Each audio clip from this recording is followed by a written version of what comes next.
Boccia veut dire boule en italien. C'est un sport qui a été inventé et conçu surtout pour les personnes à lourd handicap atteintes de paralysie cérébrale.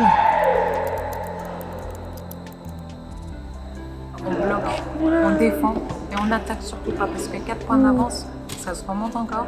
Il faut qu'on fasse attention jusqu'à la fin. En France, la commission Boccia a été créée en 2007 et à ce jour, il y a à peu près 3000 licenciés. Moi, c'est Sonia Ekel, j'ai 31 ans et je vais représenter l'équipe de France de Boccia aux Jeux paralympiques de Tokyo.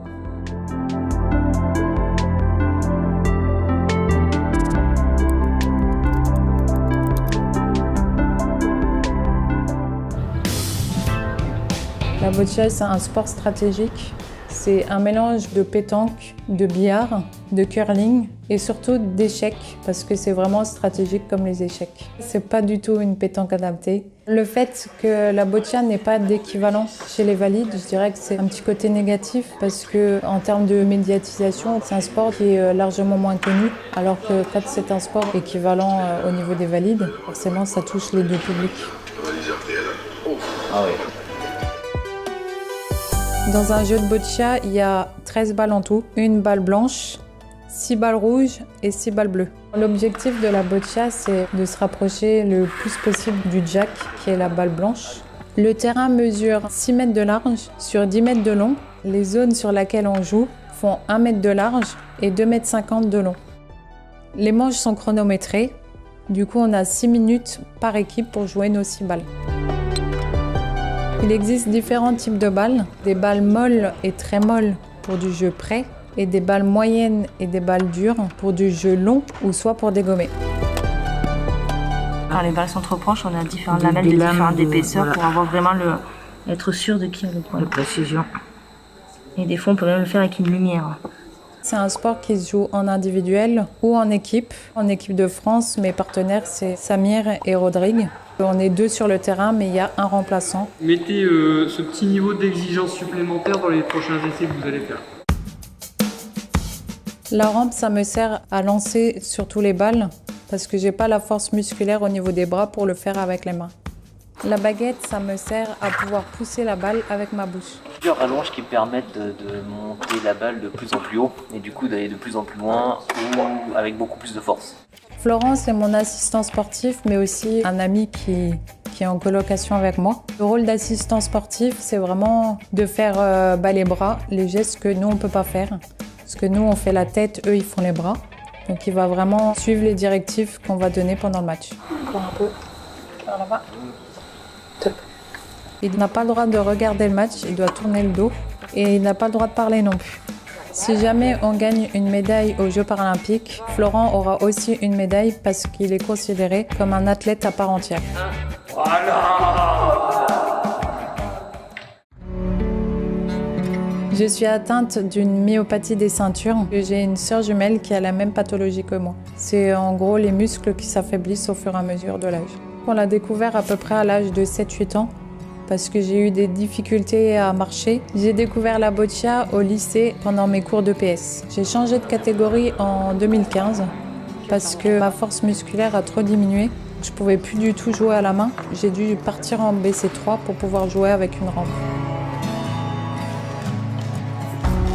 Quand je suis sur un terrain, j'oublie que je suis handicapée, j'y pense pas du tout. La Boccia me procure aussi une grande fierté, montrer aux personnes valides que même en étant en situation de handicap lourd, on peut aussi faire du sport et surtout faire les Jeux paralympiques. Martin dit très rapidement qu'en fait, une carrière à ce niveau-là, ça joue à pas grand-chose. Ses performances, pour lui, elles tiennent à ça. À chaque fois, il s'est donné comme si c'était la dernière fois qu'il pouvait le faire.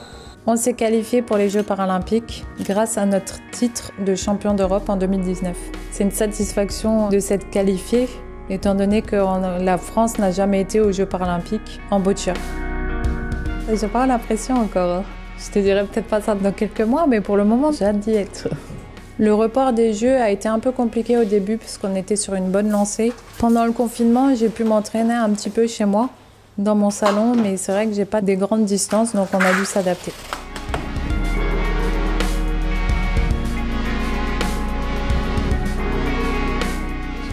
aussi déterminé. Oui. Ok. Non. Déterminé pour l'apéro. Les jeux de société, ça peut aider pour une bonne cohésion parce que c'est toujours un petit moment sympa où on rigole bien tous ensemble. Avec Florent, on est très jeux de société. En général, c'est nous qui amenons le jeu pendant le stage.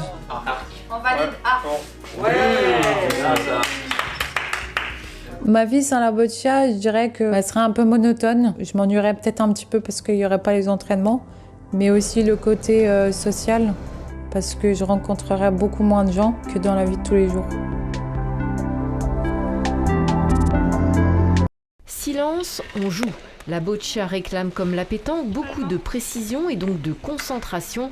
Ce handisport n'est pas encore très connu en France et l'on ne compte qu'une 50aine de compétiteurs en Bretagne. L'enjeu est donc grand pour les régionaux comme David.